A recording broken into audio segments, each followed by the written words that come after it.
Y como siempre, quisiera iniciar haciéndoles la consulta de si tuvieran alguna duda o alguna pregunta de lo que vimos en la clase anterior, como para empezar resolviéndola. Entonces, escucho si tienen alguna pregunta o consulta. ¿Todo clarísimo?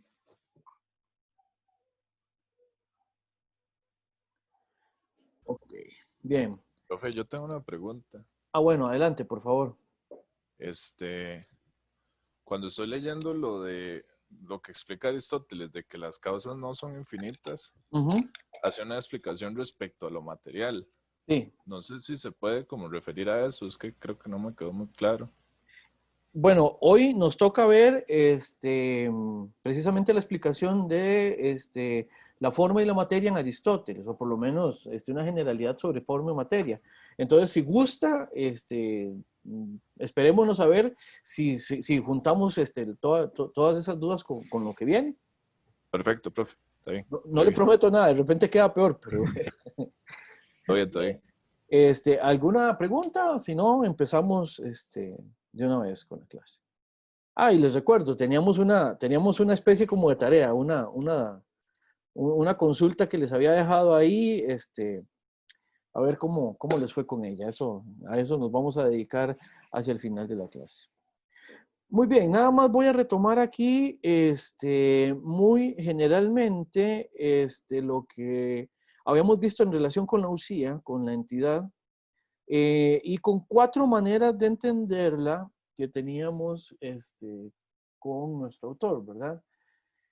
Por un lado tenemos la entidad como esencia, a eso vamos a volver ahora cuando veamos materia y forma, pero aquí es importante ver que hay un nivel como de alguna manera, de particularidad, habíamos dicho, ¿verdad? Estamos viendo la usía como algo que está en la cosa y que hace que la cosa sea lo que es. Estábamos tratando de explicar eso la clase pasada. Es un principio abstracto, obviamente, y ontológicamente determinante. ¿Qué quiere decir esto? Que al decir que la esencia de algo es lo que hace que esa cosa sea lo que es que Aristóteles está reconociendo que el ser de las cosas depende precisamente de este principio que les da el ser, ¿verdad? Que les da el ser. Que se los da en el sentido de que una cosa es lo que es gracias a que tiene esa esencia y que cumple con esa esencia. En ese sentido, darles el ser, de alguna manera también se identifica con lo que son. En este punto, lo que queremos decir es que la esencia de algo es esa peculiaridad sin la cual esa cosa no puede ser lo que es. Ya esto lo habíamos visto de alguna manera en general. Espero que si tienen dudas, reitero en sus consultas. Después, habíamos visto que el universal es un concepto general, abstracto, ¿verdad? Con el cual nos referimos a cada uno de los individuos que pertenecen a un conjunto que se pueda,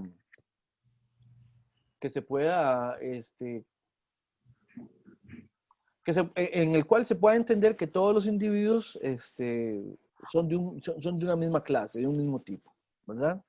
Luego tenemos el género, que también es un conjunto, o que también se relaciona con un conjunto. La diferencia, habíamos dicho, entre el universal y el género es que el universal es el concepto mediante el cual nos referimos a él, que es una manera de decir entidad, y el género es, propiamente hablando, el grupo de individuos como tal. Y por último, teníamos la entidad como hipokeimenon, que como substrato, ¿verdad? Como el sujeto, que es aquello subyacente sobre lo cual efectivamente es que podemos distinguir rasgos, características, todos ellos accidentales, ¿se acordarán? Y bueno, estas 4 maneras de entender la entidad son las que nos está presentando Aristóteles, ¿verdad? Ahora, inmediatamente después de que Aristóteles nos hace esta lista, se centra especialmente en el hipokeimenon, en el sujeto, en el sustrato. Eso de alguna manera sugiere que es una de las maneras más importantes de entender entidad de estas cuatro. Ya veremos por qué. Habíamos dicho que el sujeto, y yo creo que ya les había preguntado esto más bien, el sujeto como aquello de lo que lo demás se dice, ¿verdad? No se predica, o sea, no se dice de nada, sino que más bien todo lo que decimos o predicamos lo decimos de él. Ya esto lo habíamos visto desde que empezamos clases de Aristóteles. Por eso les decía, cuando veíamos este contenido, que era importantísimo que quedara claro, ¿verdad? Porque ven que Aristóteles sigue machacando y machacando, ¿verdad? Ahora, vamos a tratar de ver un par de cosas que son fundamentales para explicar la teoría aristotélica. Por un lado, dice Aristóteles, vamos a ver si el sujeto, el sustrato, eso que subyace, eso que sostiene los, los, los rasgos o las características, esto que soporta los accidentes, ¿verdad? Es la materia. Nosotros ya habíamos visto la preocupación por un principio que estuviera en la base, que sirviera como fundamento. ¿Se acuerdan de los arjai?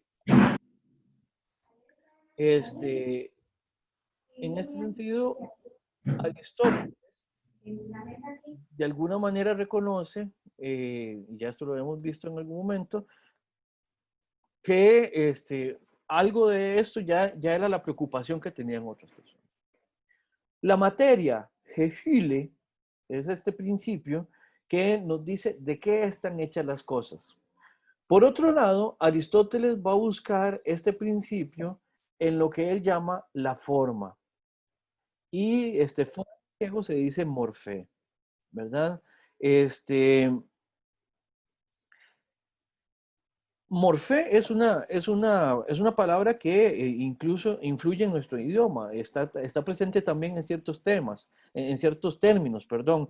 Por ejemplo, en la palabra morfema está, está la palabra morfé, en todo lo que tenga que ver generalmente con formas, la integramos, digamos, a partir del griego, ¿verdad? Este, por ejemplo, en la palabra metamorfosis está también la palabra morfé. A partir de estas dos palabras, como principios explicativos, es que esta parte de la propuesta aristotélica o que esta parte de la epistemología aristotélica se conoce como la propuesta en función de el ilemorfismo. Ilemorfismo es una propuesta explicativa aristotélica mediante la cual vamos a explicar las cosas como una combinación, ahorita vamos a ver cómo le dice Aristóteles, como una combinación entre materia y forma. ¿Qué quiere decir esto? Todas las cosas que nosotros conocemos, en este sentido estamos hablando de cosas concretas, de cosas, Aristóteles va a decir de cosas que existen en composición, las podemos pensar y conocer a partir de que son una combinación entre una materia, vamos a decirlo así, determinada, ¿verdad? Y una forma, ¿verdad?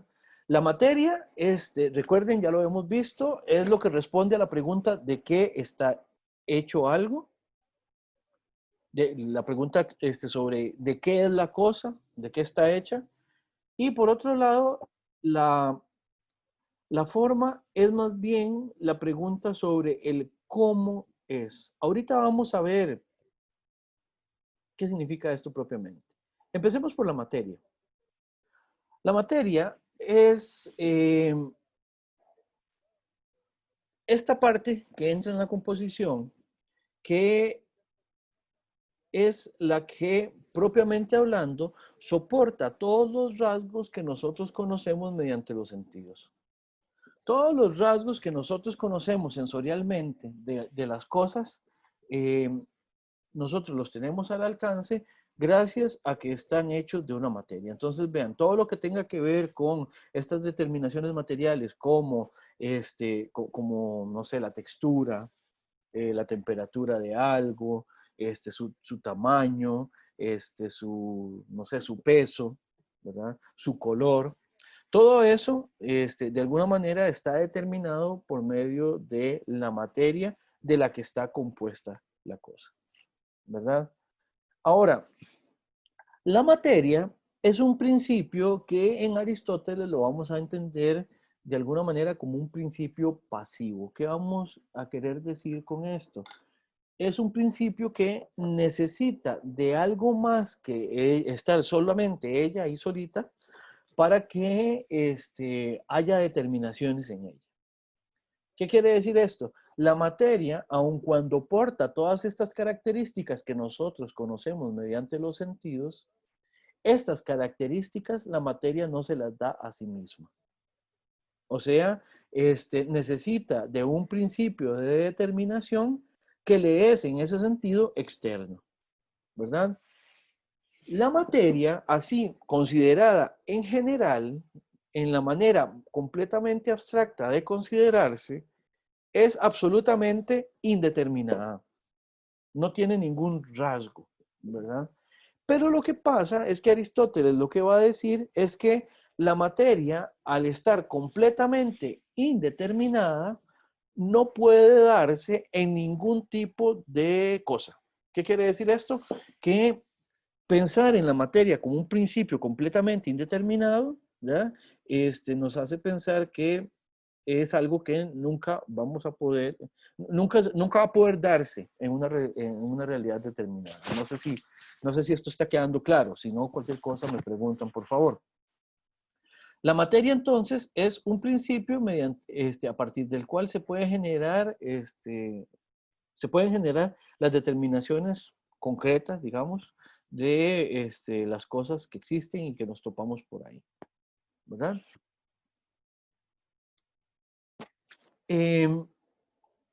Ahora, Aristóteles en algún momento dice que la materia en sí misma no es entidad porque no tiene forma. Entonces tratemos de ver qué es una forma. Una forma, habíamos dicho, Aristóteles le llama morfe de manera general, o es bastante fácil ver la referencia a que la forma sea la morfe. Por eso la teoría aristotélica se la ha designado con este nombre, ilemorfismo. Aristóteles a veces también utiliza la palabra eidos, ya eso lo habíamos dicho, para referirse a la forma. La forma tenemos que entenderla también como una configuración abstracta. ¿Qué quiere decir esto? La forma no tiene que ver con la apariencia de algo, con su figura, con su contorno, o con su silueta o cosas por el estilo, que es lo que generalmente nosotros pensamos cuando pensamos en una forma. Una forma más bien va a ser un principio abstracto mediante el cual en una cosa, en una realidad, en una entidad, vamos a entender una configuración determinada. Y esta configuración determinada especifica lo que la cosa es. O bien, también podemos decir, esta determinación, esta configuración determinada es específica de cada cosa según el tipo de cosa que es. ¿Qué quiere decir esto? Vamos a distinguir también a las cosas entre sí precisamente por la forma en la que, por la forma que las configura, ¿verdad? ¿Qué quiere decir esto? Que una estatua y una esfera se van a distinguir entre sí precisamente porque sus formas son distintas. Su materia puede ser la misma. Podemos tener una estatua de piedra y podemos tener una esfera de piedra, ¿verdad? Pero sabemos que una estatua y una esfera son cosas distintas, ¿ya? Precisamente porque hay una forma que nos permite distinguirlas. Vamos, alguien me puede decir, claro, ¿y qué pasa si la escultura es en sí misma una esfera? Bueno, pues ahí coincidirían dos formas. ¿Se entiende?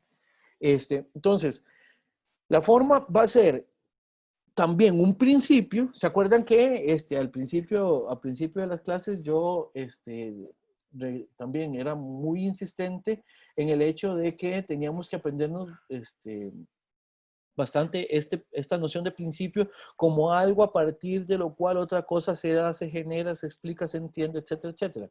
Bueno, la materia y la forma son principios. En este caso vamos a decir que son principios entitativos. ¿Por qué? Porque son principios a partir de los cuales las cosas adquieren, las cosas a partir de la combinación entre materia y forma, son. Las cosas existen precisamente, por lo menos las cosas tangibles que nosotros conocemos, precisamente porque en ellas hay una combinación entre su materia y su forma. O también, ya vamos a poder decirlo, entre su materia y sus formas, porque, de nuevo, entendiendo que la forma es una configuración abstracta, podemos eventualmente entender una misma cosa a partir de formas distintas. No porque una cosa sea al mismo tiempo cosas distintas, sino porque dependiendo cuánto abramos el nivel de abstracción, ¿se acuerdan lo que yo les decía, el acordeón? Bueno, dependiendo cuán abstracto, cuán general pensemos una cosa, la forma mediante la cual la estamos pensando o la forma que reconocemos en esa cosa, ¿verdad? Va a ser más abarcativa que si, por ejemplo, cerramos, en lógica le llaman la intención de este concepto abstracto. O sea, ¿qué quiere decir esto? Que si lo pensamos dentro de unos límites más concretos, más pequeños, entonces también la forma, de alguna manera, la vamos a pensar de una manera más restringida y vamos a ver en una cosa una forma muchísimo más delimitada. No sé si hay preguntas a propósito de esto. Profe, para Aristóteles hay distintas materias o es como una sola. Vamos a ver, dependiendo, si lo pensamos en general, habría que pensarlo más bien como la materia última, ¿verdad? O sea, habría que pensar como esa materia última. Ahora, esas materias, ya cuando las pensamos en plural, no son ni más ni menos que determinaciones o especificaciones en esa materia general. En ese sentido, vean, lo mismo que se cumple a la hora de abstraer en relación con las cosas, podríamos decirlo de los materiales, cuando materia significa material. Por ejemplo, es tan materia el bronce como la piedra. O sea, vamos a ver, yo podría, el ejemplo que les hice ahora a propósito de que una forma tiene una esfera y otra forma tiene una estatua, eso es, o en esta explicación, calza tanto con si el material es bronce como con piedra. Entonces, ahí, ¿qué es lo que pasa? ¿Cuál es el principio material? Bronce o piedra, dependiendo cuál sea. Entonces, ves, hay diferentes materias o materiales también, a partir de los cuales podemos responder el qué de la cosa, o más bien el de qué está hecho la cosa. Entonces, sí distingue entre materiales. Ahora, de nuevo, en Aristóteles, todas estas distinciones generalmente tienen que ver con cuánto se abra o se cierra el nivel de abstracción con el cual pensamos este principio. Ahora, Vaya, profe. con mucho gusto, Luis, claro. Además de la forma y de la materia, la morfe y la hyle, ¿ya? Aristóteles va entonces a hablarnos del compuesto. ¿Ya? Eh, mira, no lo puse en griego. El compuesto Aristóteles lo dice como sinolon, ¿ya? Algo que ocurre en conjunción de materia más forma. ¿Ya? El compuesto es entonces la combinación entre ambos. O sea, ya que forma es un tipo de configuración y materia es algo de lo cual está hecha la cosa, el compuesto no es ni más ni menos que el hecho de que una forma se introduce, por decirlo de alguna manera, una forma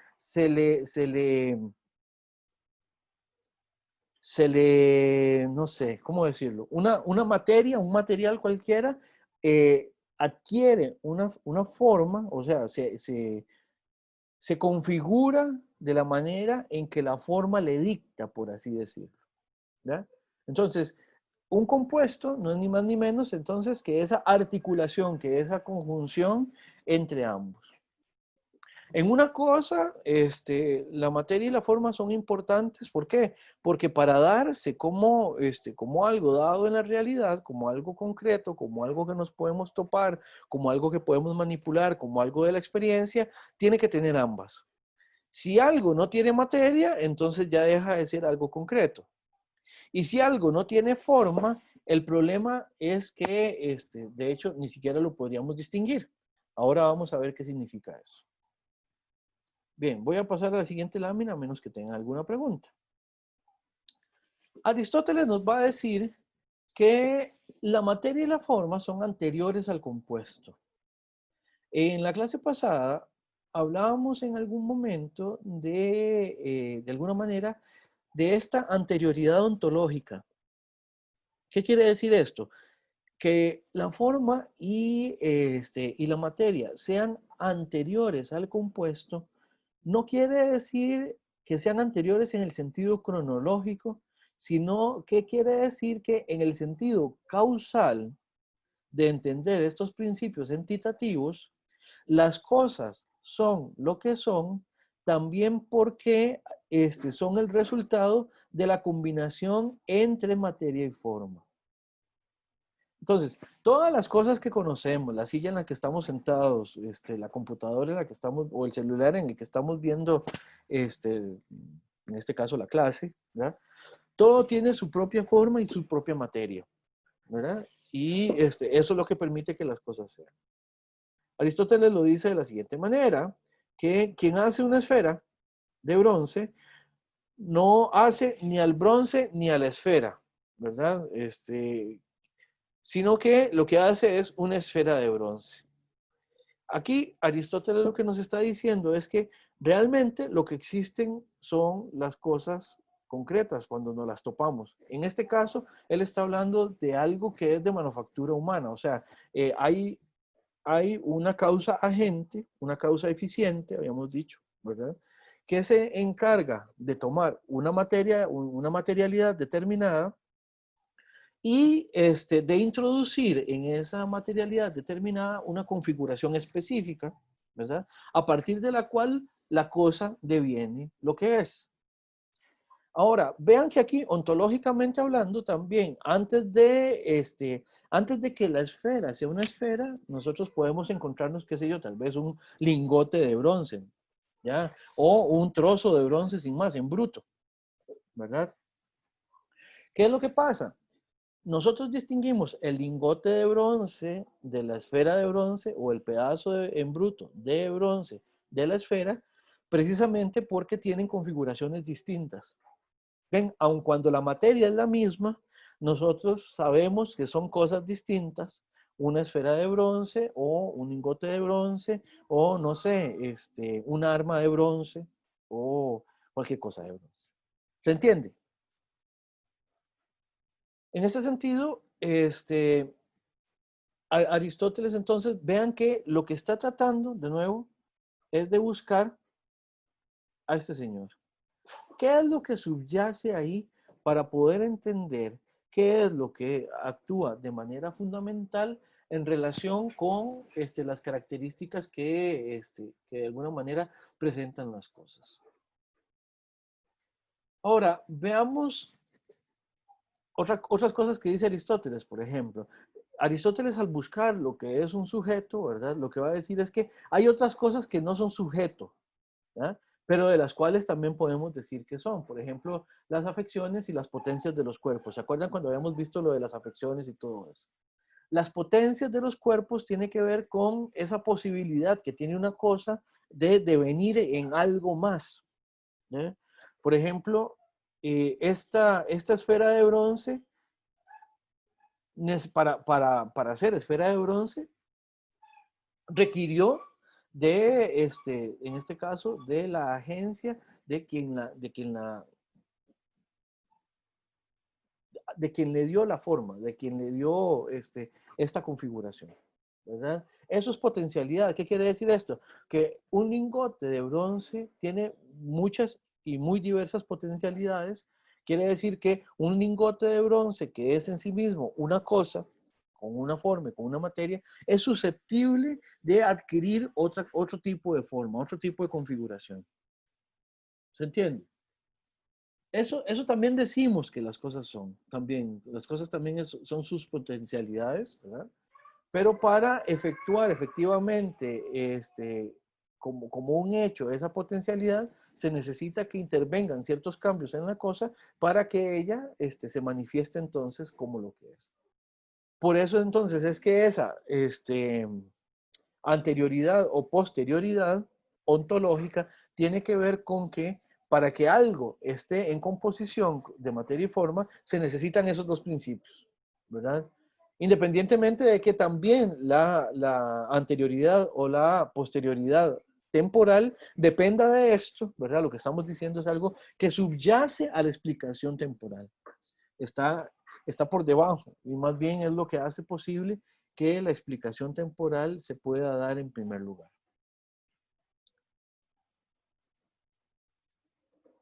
Veamos cómo es que esto lo podemos entender entonces. Profe, Ahora sí. Sí, Amanda.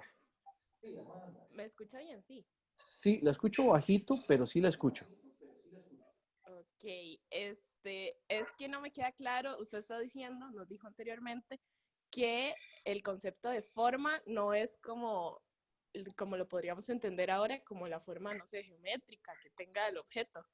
Lo que pasa es que ya después con las definiciones como de material así, usted está como dando énfasis a ese concepto de forma como forma. Entonces no entiendo como qué es la forma desde ese punto de vista que no sea la forma forma. Ok, está bueno. Sí, bueno, voy a excusarme y le voy a pasar le voy a pasar la granada, la papa caliente al mismo Aristóteles, porque la culpa de alguna manera es de él. Si usted ve el ejemplo de la esfera de bronce, el problema es que nos sugiere mucho, nos sugiere mucho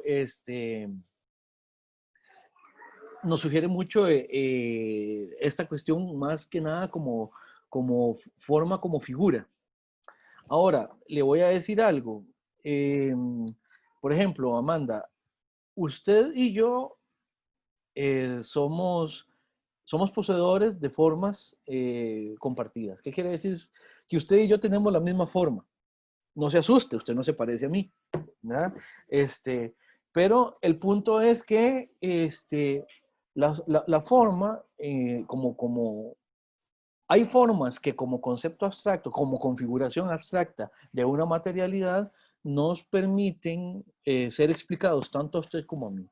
Por ejemplo, nosotros seríamos, voy a decirlo así, partícipes, ¿ya? O compartiríamos la forma ser humano.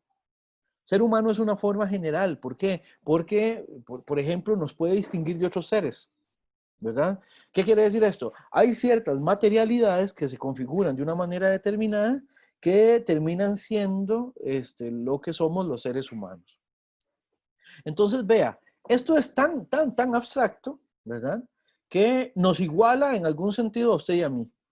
Entonces, ve cómo ya ahí la forma no tiene que ver con la forma, sino más bien con un concepto a partir del cual podamos entendernos o, o, o más bien un principio también entitativo que nos hace ser lo que somos y que en ese sentido somos del mismo tipo de seres, usted y yo, y todos los demás compañeros y compañeras. No sé si con este ejemplo ya le queda un poquito más claro. Sí, sí, muchísimas gracias, profe. Y es más, le voy a decir otra cosa. Además, usted participa o usted como el tipo de ser que es, vea, disculpe, pero le voy a decir así, el tipo de cosa que usted es, aquí estoy hablando de cosa en el sentido ontológico, siempre hago la salvedad. Cuando nos definimos, cuando pongo, no debería usar de ejemplo a la gente, yo sé, pero el punto es, cuando hablamos de nosotros, incluso como un tipo de ser, nos podemos decir cosas, no es que nos estemos cosificando, no en el sentido moral, sino en el sentido ontológico, ¿verdad? Los seres humanos somos un tipo de cosas, ¿verdad? Que también participamos, digamos, o poseemos estos principios, ¿verdad? Y tenemos formas distintas. Ya dijimos que somos seres humanos, pero también somos animales, ¿verdad? También somos seres vivos. También somos, no sé, seres extensos, o sea, que ocupamos un espacio, etcétera, etcétera. Ve, todas esas son formas. Todos esos son conceptos que están en la configuración del ser que somos, ¿verdad? Y creo que ahí ya queda un poco más claro, de nuevo, que forma no es figura, no es apariencia.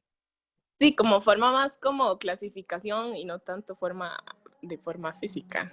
Yo le haría nada más una precisión, ¿ya? La forma no es clasificación, pero sí es es un principio a partir del cual es posible la clasificación. ¿Se entiende eso? Sí, ok, Perfecto. ok. Está bien, gracias, profe.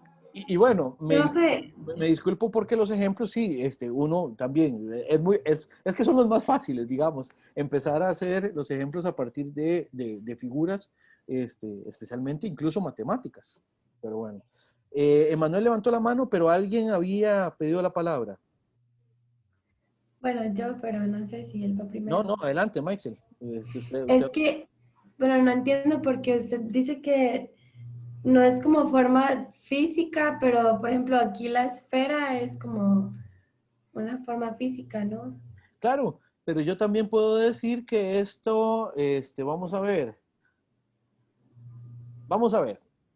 A Sanchitos, por ejemplo, no le gusta la Navidad, no le gusta para nada, pero digamos, vamos a sobreponernos a esa versión a lo navideño, digamos, y vamos a decir que estas esferas se parecen a las esferas navideñas, porque ya hay gente que ya en este mes, como ya está terminando, meten las banderas y sacan las cosas navideñas, los renos y todas esas cosas, ¿verdad?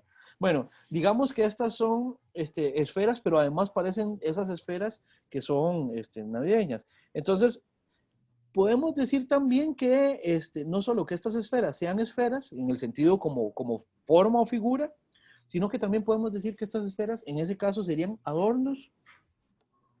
Cuando decimos que algo es un adorno, estamos remitiendo a una forma, que también es abstracta, ¿verdad? Y que a partir de la clasificación de la que nos hablaba Amanda anteriormente, es una clasificación que donde podríamos meter un montón de cosas que son también en su apariencia, en su figura, muy distintas. Ahí podemos meter desde esferas como esta hasta, no sé, colachitos de plástico o renos de fieltro. Ah, no, también esos que vendían en la carretera, renos como de ramitas o de cosas así por el estilo. ¿Ya? Ve, son muy distintas en su apariencia. Y todas esas cosas caen bajo la forma adorno, por decirlo de alguna manera. Entonces ve que no es forma, no es figura, no es apariencia. Mejor, Michael, Sí, gracias, profe. con gusto. Emanuel. Profe, es que usted había dicho que la materia y la forma son los principios de las cosas, ¿verdad? En el caso de una idea, no sé, un concepto o algo así, ¿cuál sería la materia? Eh, ¿Y el cro- cuál sería la ajá. forma? Ok, de nuevo, estamos hablando aquí de las cosas que existen en esta composición entre materia y la forma, ¿verdad? Eh, entonces, una idea no se distingue de una cosa como esta en el sentido de que es inmaterial. Entonces, una idea, propiamente hablando, no tiene materia. Si tuviera materia, entonces sería concreta y no sería meramente conceptual. Ya varias veces hemos dicho en el curso que las ideas solo existen en el mundo de lo conceptual y que las cosas materiales no pueden estar dentro del mundo conceptual. ¿Por qué? Porque lo conceptual es ese mundo que se genera en el entendimiento, ¿verdad? Y nosotros no podemos meternos cosas concretas en el entendimiento.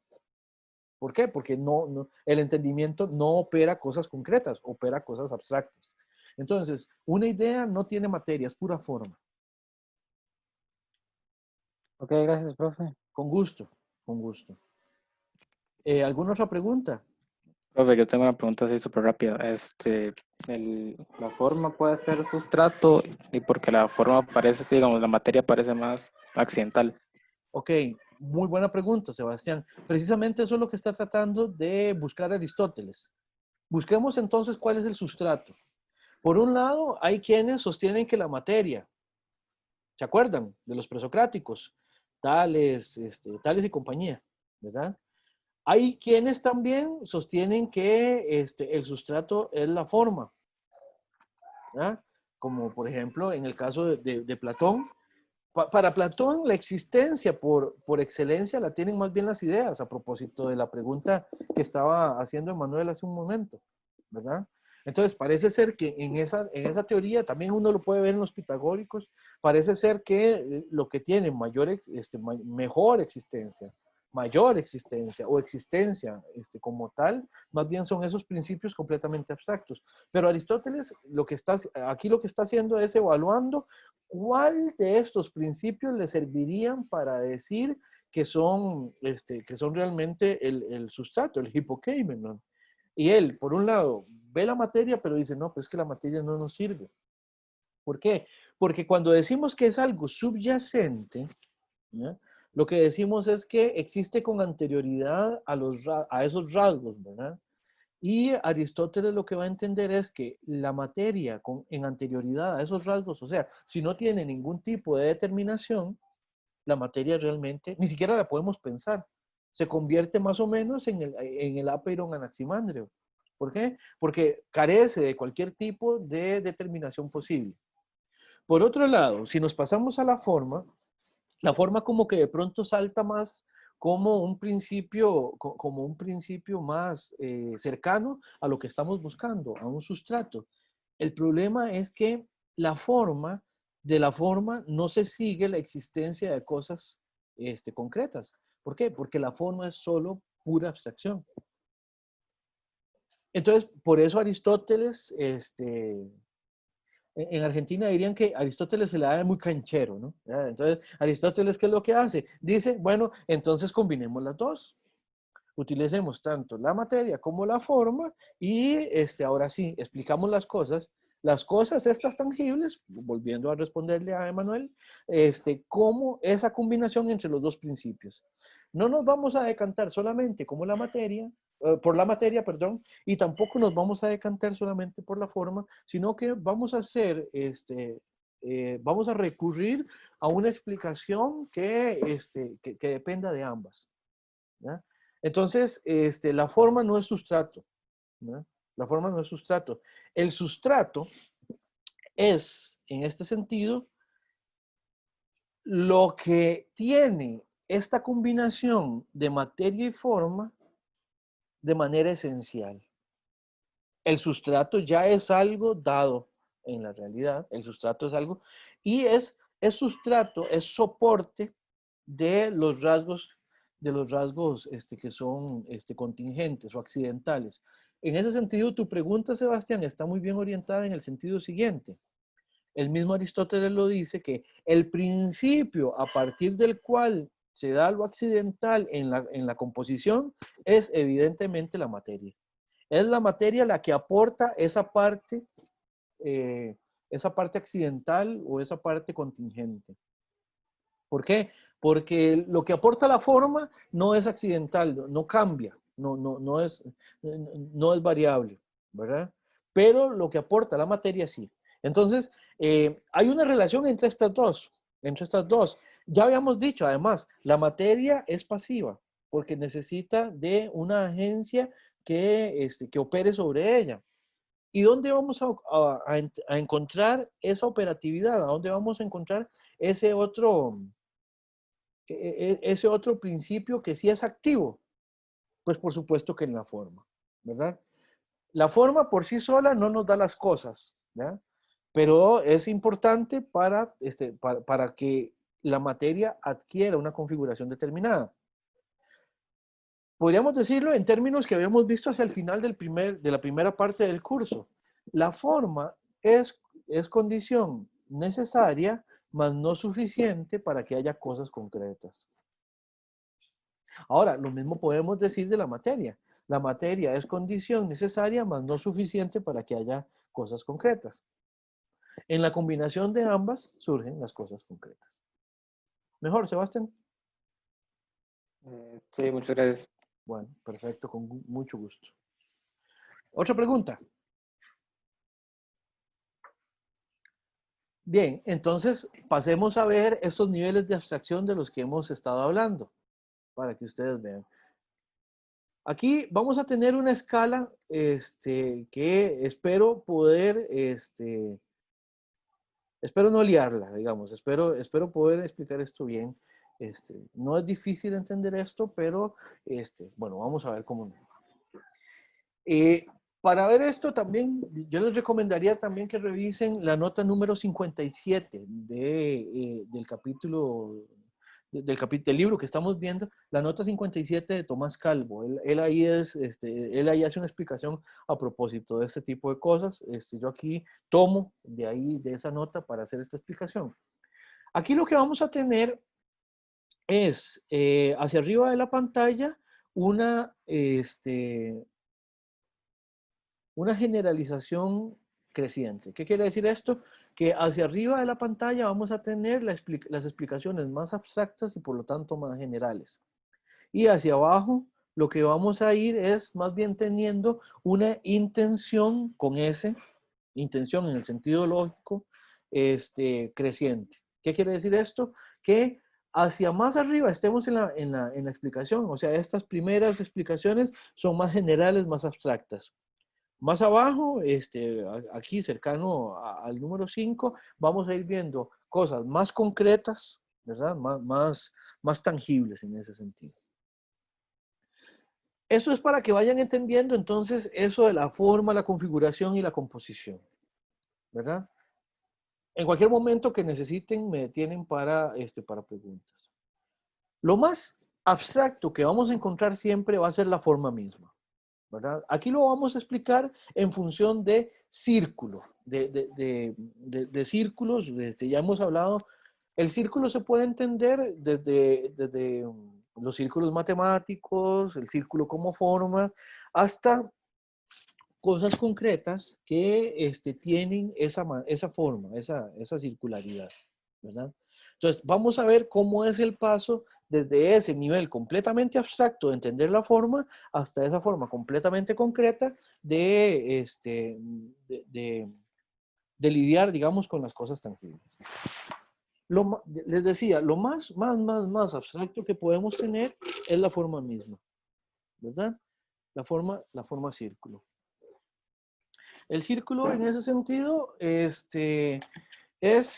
pura circularidad, sin materia alguna, no está en composición con nada, y ahí por eso fue que les puse esta representación, que como representación es sensible. ¿Por qué es sensible? La podemos ver, ¿verdad? ¿Qué es lo que les estoy diciendo? La circularidad sería entonces simple y llanamente esa forma mediante la cual nosotros podemos tan siquiera concebir eso que llamamos círculo de la manera más general que podemos. Por ejemplo, la manera geométrica. Que un círculo es todos estos puntos que equidistan todos de otro punto que llamamos centro. Que esa es más o menos la definición de círculo. No sé si recuerdan, ¿verdad? Esa manera es completamente general. Entonces, si ustedes lo ven, cuando estamos haciendo esa manera general de entender, lo que estamos es simplemente pensando una forma, una morfeo, eventualmente un eitos. ¿Sí? Ahora, cuando el círculo es solamente concreto, solamente abstracto, cuando solamente lo estamos pensando, cuando solamente es concepto, reitero, estamos diciendo que estamos refiriéndonos a un círculo en tanto que es círculo inteligible. ¿Por qué? Vuelvo a la pregunta que hacía ahora Emanuel. Emanuel preguntaba, ¿y qué pasa con una idea? Bueno, una idea es solamente inteligible, solo se accede a ella gracias a que la entendemos por medio de la razón, gracias al entendimiento, ¿verdad? Ahí es donde estamos aquí en esta primera explicación. No hay abstracción que vaya más allá de esto, ¿ya? Ya más arriba de esto no hay más circularidad que esto, ¿verdad? En segundo lugar, vamos ahora a pensar a un círculo, pero en composición. Cuando estamos hablando de un círculo en composición, ya estamos hablando de esta combinación de la que nos dice Aristóteles, en composición de materia y de forma. Pero ¿qué es lo que pasa? Todavía no estamos dentro de lo concreto. El círculo del que estamos hablando es completamente inteligible. ¿Qué puede ser? Podemos decir, cuando pensamos el círculo y además decimos, es un círculo que existe en la realidad y es de alguna materia, cualquiera que ésta sea, esta, esta idea todavía es completamente general. ¿Por qué? Porque me abarca todos los círculos posibles con todas las materias posibles que yo pueda, a la que yo le pueda dar esa configuración, la circularidad. Obviamente, cuando estamos en la forma de círculo, como la manera más abstracta, esta es la mayor generalidad posible. Ya aquí, por así decirlo, bajamos un peldaño. Aquí estamos en la mayor generalidad posible una vez que pensamos la figura en general, la forma en general, en función de una materia en general. ¿Se entiende la diferencia entre estos dos niveles? ¿O hay alguna duda? Bien, ahora podemos bajar un peldaño más. Vamos a pensar también ahora al círculo como eso que podemos entender de manera inteligible, ¿verdad? Sigue siendo un círculo completamente abstracto, ¿verdad? Y ahora, cuando decimos que es un compuesto individual, lo vamos a particularizar en el sentido de que ya no estamos pensando todos los círculos posibles, de todos los materiales posibles, sino que estamos distinguiendo de alguna manera algún tipo de círculo de todos esos posibles, ¿verdad? ¿Qué quiere decir esto? Lo que estamos diciendo es, antes decíamos todos los círculos posibles de cualquier materia posible, etcétera, etcétera. Ahora, cuando bajamos un poquito más, decimos todos los círculos que además son los que se dan en la realidad. Los que es la manera en que pensamos la absoluta totalidad de los círculos que existen en las cosas, por decirlo de alguna manera, ¿ya? Obviamente ya aquí no estamos en el círculo geométrico, como concepto geométrico, sino que también estamos considerando la posibilidad que tienen las cosas de ser configuradas de manera circular. Ahora, si bajamos otro nivel más, entonces ahora lo que ya vamos a estar no frente a un círculo meramente inteligible, sino ahora estamos frente a un círculo sensible, que lo podemos tomar universalmente, pero sensible. ¿Qué quiere decir que sea sensible? Que estamos ya hablando de los círculos materiales, o sea, los efectivamente dados, ¿ya? A partir de cualquier tipo de material. Por ejemplo, ya no estamos pensando los círculos que existen en la realidad, que son montones, sino que ahora también lo particularizamos de manera sensible. Podemos decir los círculos de madera, o los círculos de piedra, o los círculos, no sé, de bronce, para volver con el material que ya habíamos dicho.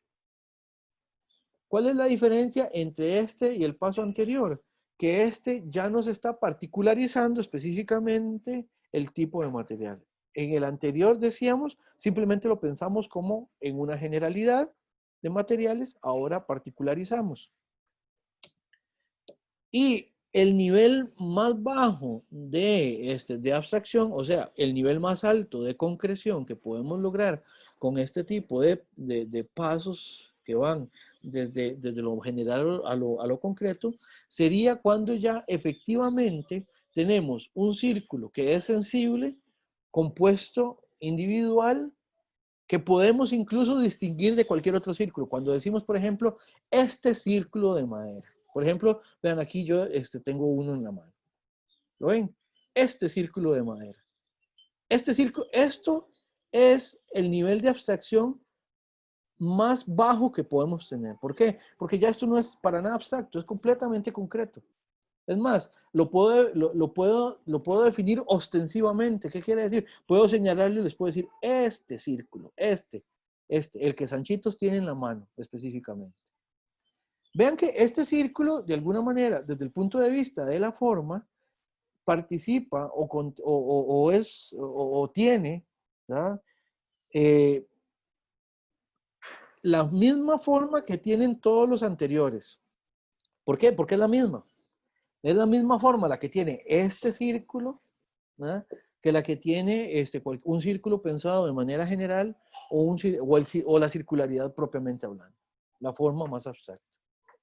La diferencia que tiene es que una vez que configuramos las cosas, en este caso con una forma determinada, entonces la materia de la que es construida la cosa, la distingue de cualquier otra, aun cuando tengan la misma figura, aun cuando tengan la misma forma, aun cuando tengan la misma configuración. Todas estas son palabras similares. Por eso es que nosotros podemos también hacer este ejemplo a partir de seres en generales o seres en específico. Por ejemplo, uno puede pensar desde ser vivo en general, aquí arriba, hasta Sanchitos aquí abajo. ¿Ya? Uno puede pensar desde cosa en general hasta, no sé, y ahí podemos decir cualquiera, ¿ya? Hasta piedra aquí abajo. ¿Se entiende? ¿Cuál es la idea de ver esto? Bueno, simplemente que vean cuáles son las posibilidades de cómo es que una forma tiene que ser pensada y cómo es que esa forma se conjunta con una materia determinada y la configura cuando están en composición. Sí, Esteban, me imagino, que creo que le reconocí la Sí. voz, Esteban. Sí, wow, sí, profe. Ok, perfecto, dígame. Sí, quería hacerle una pregunta. ¿Sería posible, si pudiera desarrollar ese ejemplo del ser vivo? Es que, digamos, sí estoy entendiendo, pero creo que me estoy quedando en el paso 2 y el 3. Digamos, el primero sí como que lo logro entender, y el 4 y el 5 ya a lo concreto también, pero como que en el 2 y el 3 siento que todavía no logro como entenderlo muy bien, no sé si me explico. Ok, bien. De repente hasta podemos, vamos a ver, no necesariamente tienen que tener todos los pasos. Lo que interesa es el paso de una generalidad a una concreción, ¿verdad? Entonces, vamos a ver. Pongamos aquí, ¿cuál sería? Vamos de abajo para arriba, Esteban, ¿le parece? Para ver, de repente lo podemos ir construyendo de mejor manera así.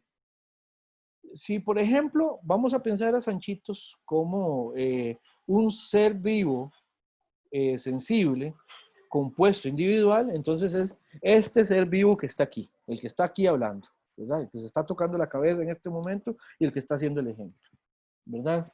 Ahora, si a este ser vivo que llamamos Sanchitos, ¿verdad?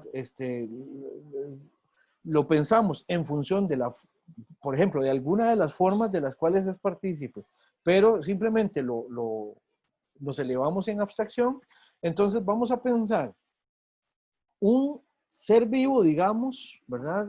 Como compuesto, ¿verdad? Pero tomado ya más universalmente. ¿Qué quiere decir esto? Que ya no me van a considerar a mí como Sanchito, sino que van a considerar, por ejemplo, no sé, un ser humano, ¿verdad? ¿Se entiende? Que hay un nivel de abstracción creciente entre pensar a Sanchitos en lo concreto o pensar un ser humano, ¿verdad? Ahora, podemos elevar un poco más el nivel de abstracción. Podemos decir, por ejemplo, creo que lo voy a hacer en 4 pasos, Esteban. Podemos decir ahora, ya no ser humano, sino vamos a subir este nivel de abstracción. Pensemos en un ser vivo. ¿Qué es lo que pasa? Lo que habría que ver ahí cómo entender materia y forma. En los seres vivos, Aristóteles lo que va a decir es que la materia va a ser el cuerpo, ¿verdad? Y nosotros somos ciertos tipos de cuerpo, digamos, en este caso, que coincidimos con otro tipo de forma. Por ejemplo, la forma de este cuerpo es que es un ser que además tiene vida, por ejemplo, en este nivel que estábamos.